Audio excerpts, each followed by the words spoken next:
Hey YouTube, Ryu here. Gonna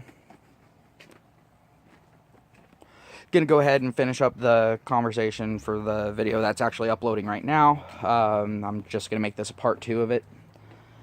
But yeah. So as far as um, you know, what a person wants in a relationship, it's gonna vary from person to person, like I said before. But again, the person needs to be honest about it. Like, I hear people saying, oh, well, looks don't matter. And then all of a sudden I hear them say, oh, no, I wouldn't date them because, they don't look good.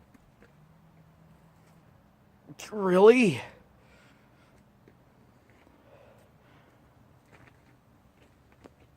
And the thing is whenever, like, I get, you know, someone of the female persuasion who asks me what I'm looking for, I don't know if I don't ever know if they're just probing, and that sort of thing, trying to assess, where they are in that swimming pool. But when I'm honest with them about it, they're all like, wow, really? Because one of the things that I want, that's the hardest thing, and it is the hardest fucking thing.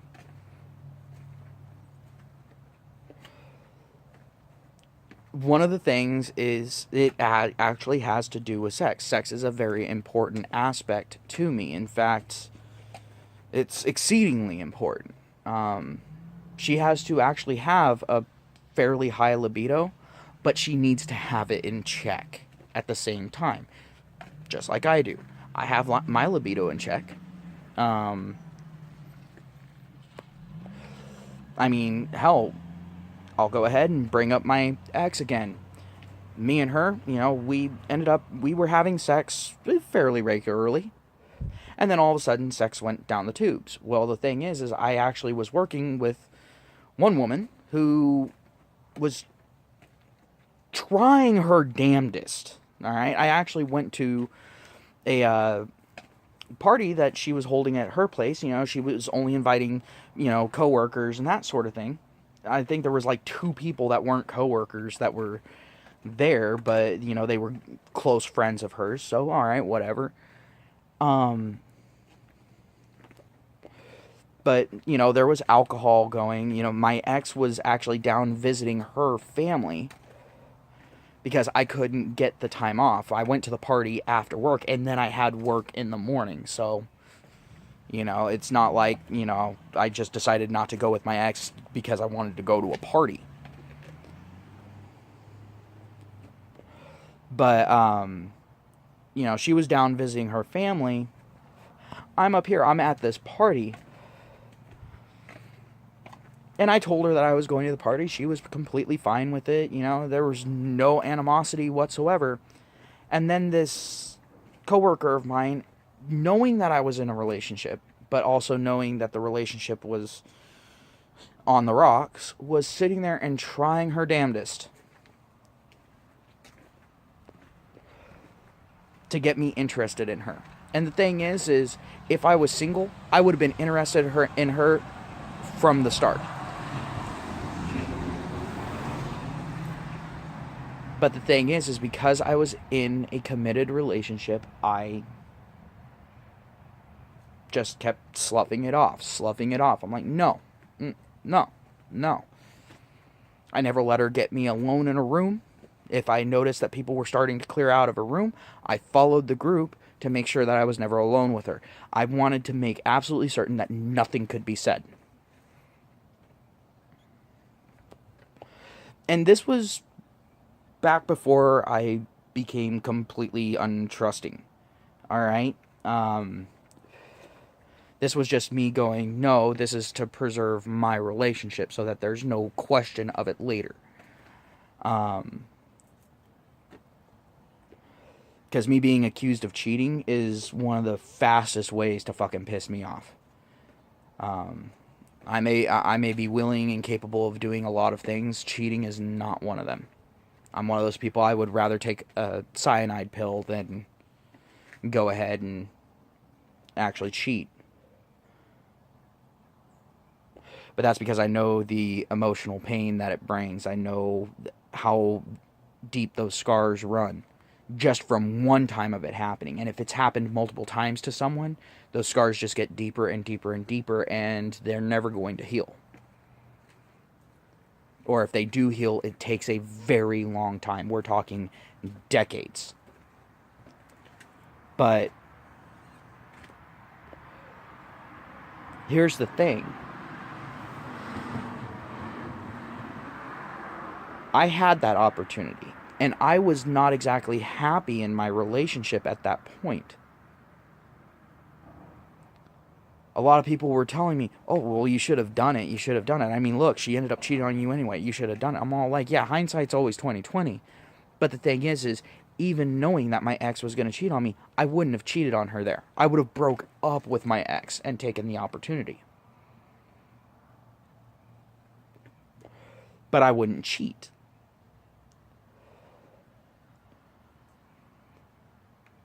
But the thing is sorry I got off on a tangent there, but the thing is like with me, I sit there and I'm like, you have to have your sexuality in check. You know, you have to realize what's okay, what's not. You have to respect those boundaries.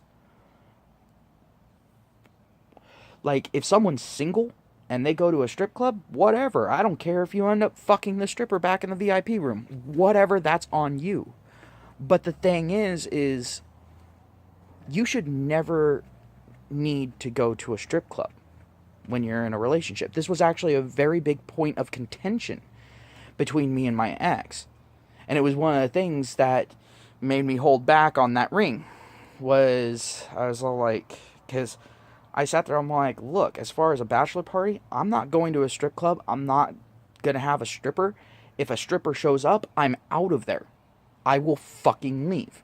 And if someone tries to physically stop me from leaving, I will assault them to get away from that.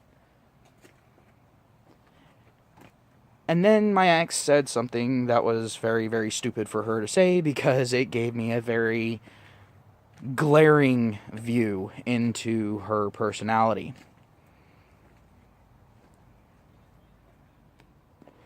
And like I said, not fair to ask someone to change a core part of their personality to suit your tastes.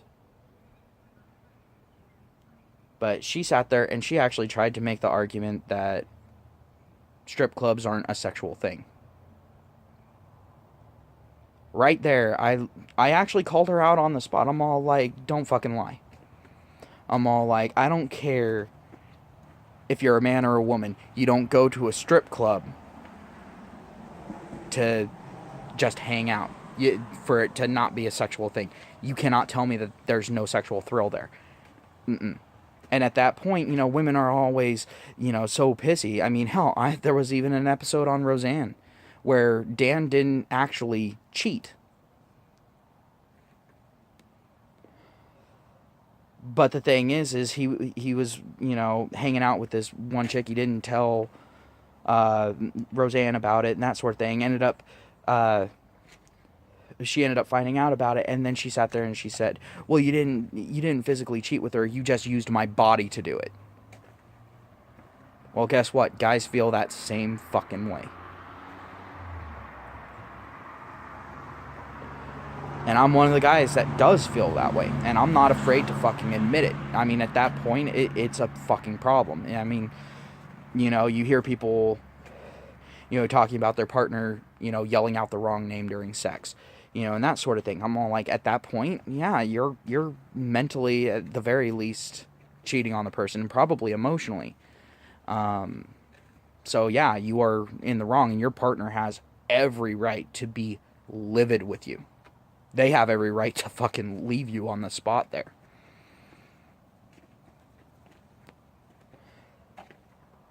I've never once called out the wrong name.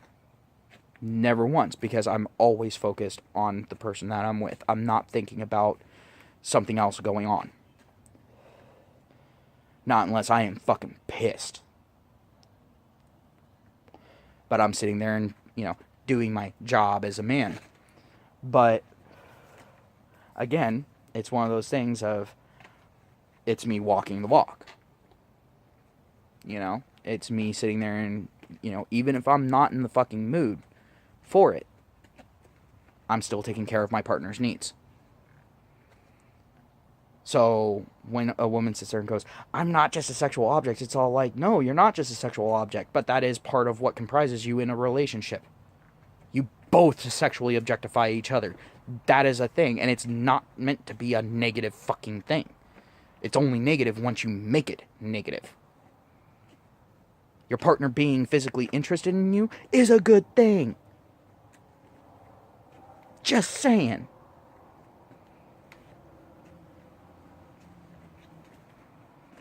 But when it comes to when it comes to the whole emotional aspect of what I'm looking for, well, that's where it gets kind of complex. Because the thing is, do I want her to be confident in herself? Yeah, I do. It shouldn't be consistently on me to make them feel sexy. It shouldn't be consistently on me to make them feel important. Should I be doing things for that? Yes, I should. But it shouldn't be completely reliant on me, because you're going to burn me out quick on that. Because I have a hard enough time making myself feel those things about myself. And now you're wanting me to take on the load of a full other person? No, that's not fair. At that point, you're supposed to do that for each other. It's not, oh, you need to make me feel this way, but I'm going to do nothing to make you feel that way. And that's a problem that I see. And it's a problem that I never see addressed.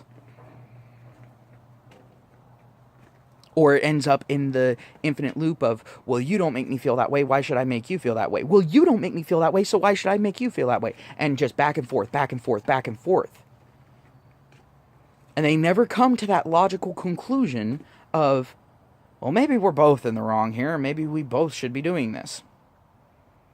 You know? Maybe give it a shot. And I'm one of those guys, I'll do random shit. You know, I will do the most off-the-wall, random, you know, unexpected things. You know, like, you got your shit like Valentine's Day and all that where you're expected to do something. All right, fine. You got birthdays. You got, you know, different holidays and that sort of thing. But the thing is you can really tell if your partner cares if they do stuff on random days for no reason other than to show you. And the thing is I hear women say that they appreciate that all the time. And then I actually end up nuking them out of the sky there. I end up nuking them out of the sky. And it's with one simple question. It's all like, oh, so what did you do? What do you mean? You didn't reciprocate? Have you ever heard of positive reinforcement? It's all like, this is not something just for kids. This is something that goes on with adults. It's the whole idea behind giving people who work hard at a job a bonus. You are not immune to this just because you are in a relationship with someone. But yeah. But that's because, you know, there's an expectation on guys to do that. But for some odd reason, there's no expectation of women to do it. Before, it made sense because the woman was expected to give it up when the guy wanted it. Alright. Well, now that is not the case. And yet the guys are still expected to do all these other things. That typically cost a lot of money, a lot of time and effort as well. So... yeah, and I've actually heard women bitching about a guy not spending enough on one of those random things. You know, he went cheap on it and did all the stuff himself. You know, like cooked a meal. Now I can sit there and see them going, oh, well, it didn't taste all that good, but I appreciate the thought. But you don't see that. You don't see that anywhere near as often as you used to. And yet,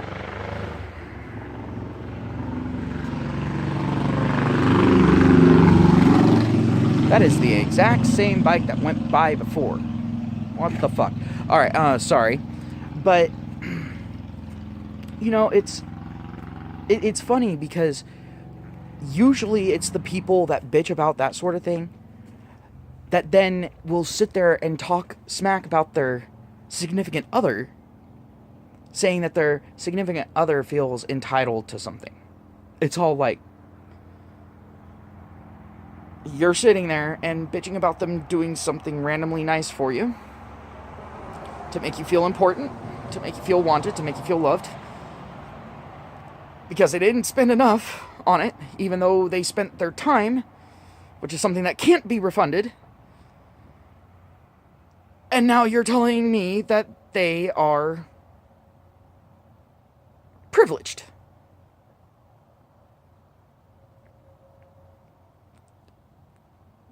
Are you fucking kidding me? Really? Damn it.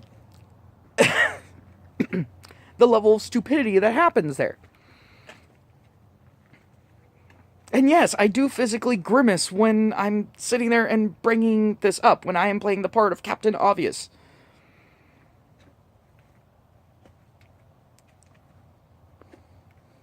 But, so yeah, as far as the emotional aspect of it, yeah, I want her to be confident, but I also want her to, on some level, need me. Because I know on some level, I'm going to need her.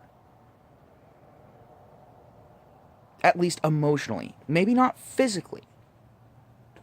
But the thing is, like I said, I'm one of those people that craves physical closeness.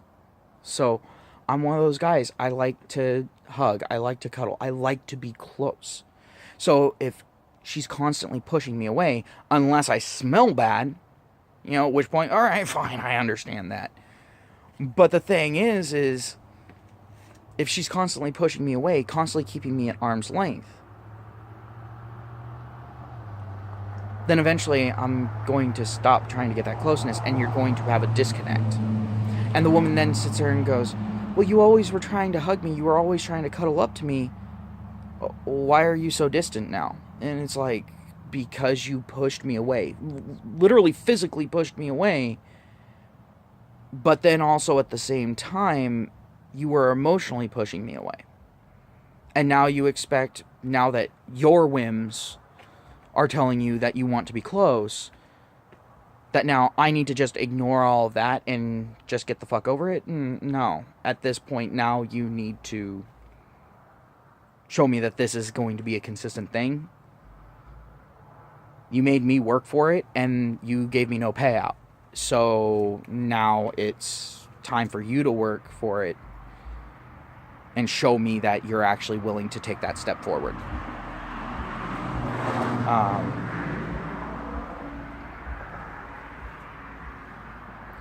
And then also, like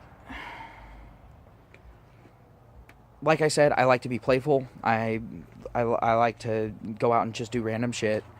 And the thing is she needs to be the same way, but not constantly on the move. You know, it's all like, there are some days where I just want to spend time in the house. Yes, I want to spend time with my significant other, but I want it to be in that enclosed space where it's just the two of us.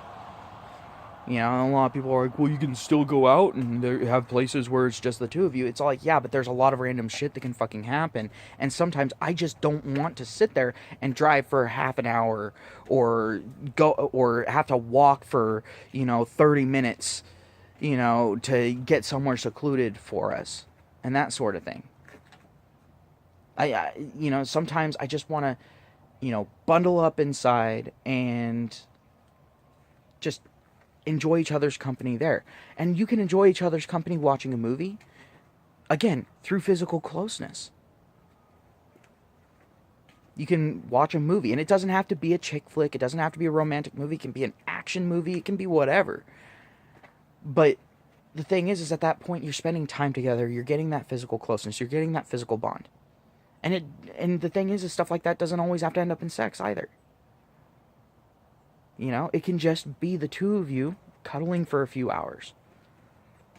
There's nothing wrong with that.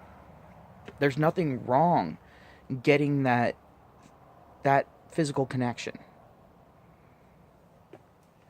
And a lot of women bitch that guys are, very physical beings. It's all like, well, yeah, because that's what we directly connect to emotion now. That's how we end up being trained by younger women while we're going through those developmental stages, especially high school. I mean, look at high school, students when they're dating. They're constantly holding hands, they're constantly hugging. You don't see them sitting on opposite sides of a fucking table. They're always sitting next to each other. And then you see adults going, oh, well, how are they supposed to have a conversation? They can have a conversation just fine. They're like, well, they can't face each other. It's like, yeah, they can. It's just in much closer proximity. And having that physical contact still means that the person's focused on you. In fact, it's much easier. I mean, hell, I can sit across the table from my significant other. And if I'm not interested, I'll find something else that's relatively in the same line, focus on that, and I'll go on autopilot.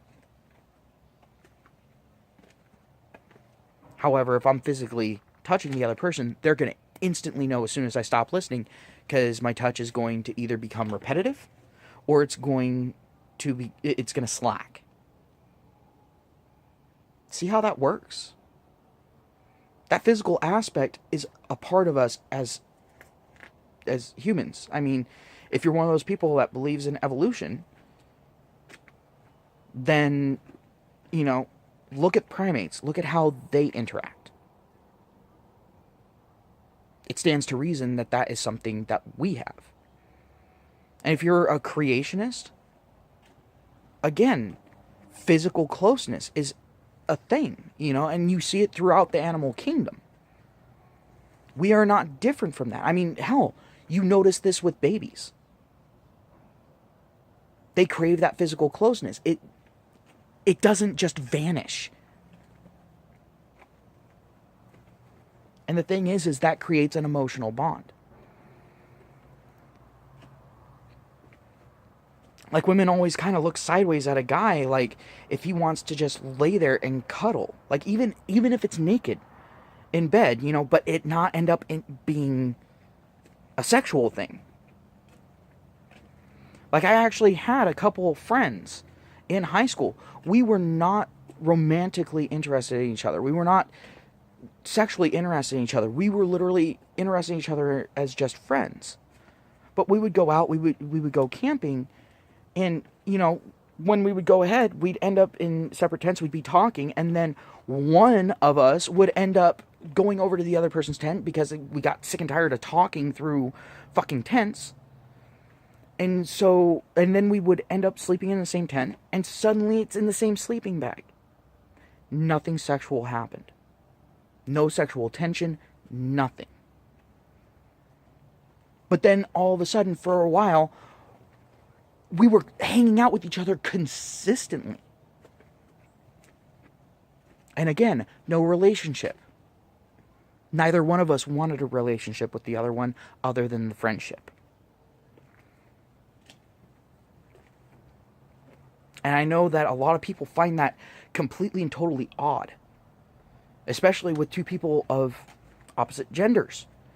I mean, at that point you're going to expect, hey, baby. No, it is not always going to end that way. Now, obviously, I never did that with anyone that was in a relationship, because that's crossing a fucking line. And they understood that.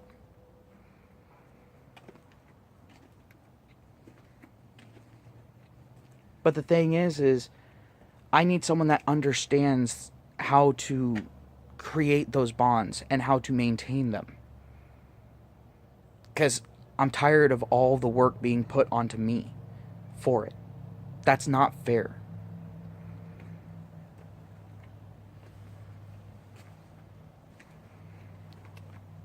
And so that's the reason why I've never actually found someone. Because they want all of this from me, but they don't want to put in any of the effort themselves. If I find someone that's willing to do that, not be about money, not being about social status, not being about anything like that. Nothing like that. But just wanting to be with me, then fine. Then I will go ahead and give that a chance. And it will more than likely succeed if I find someone like that. And the thing is what I end up seeing is women as they're in their older years kind of wanting something like that. At least in past generations. But now, with this current generation that we have going into that older age, into, their mid-30s, early 40s, they haven't gotten past the high school aspect of, oh, well, I'm not going to take this seriously. They're going to find themselves up in that higher age bracket where their physical looks have degraded to past the point of no return. And they're going to end up being alone and scared. And the thing is as sorry as I feel for them, it's because they're doing it to themselves. They're not showing that level of maturity that's needed for these long-term relationships. And that's one of the reasons why we have so many failing marriages. Is because people aren't ready for them. They're not ready to get married, but they're feeling pressured to be married. Women are feeling pressured to be married because they think that's the only way to have a successful family, which it isn't. I mean, hell, go out and adopt. If you're in it just to have a kid, go out, find a sperm donor. Go at it yourself. But be sure that you can do it yourself. Don't sit there and claim that you're strong, independent, you can do it yourself, and then collect a stipend from a guy. Because at that point, you're not strong. You're not independent. You are dependent. You're not doing it alone. Even if the guy has nothing else to do with that kid, you still aren't doing it alone. And guys, same goes for you. Don't let yourselves feel pressured into getting married. I've already covered this. It's a losing deal for you. But the thing is if you find someone that you actually know you can trust, that you feel deep down that you can trust that gut feeling. Don't go with the divining rod feeling, because that's going to lead you in the wrong direction every single time. We've seen this happen. Remember Schwarzenegger. Remember Clinton. Don't do it. But when you got that gut feeling, you'll know. And the thing is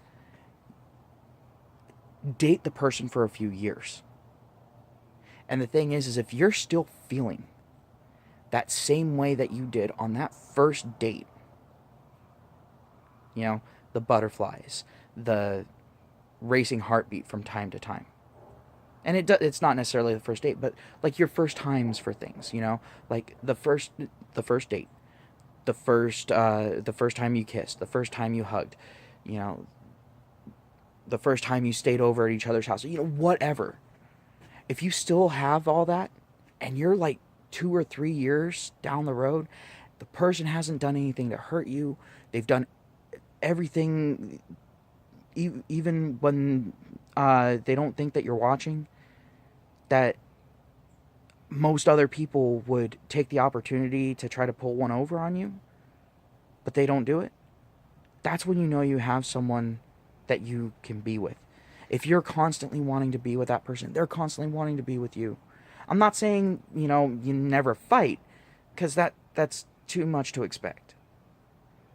But go ahead, and if you find someone like that, then yeah, maybe you should think about marriage.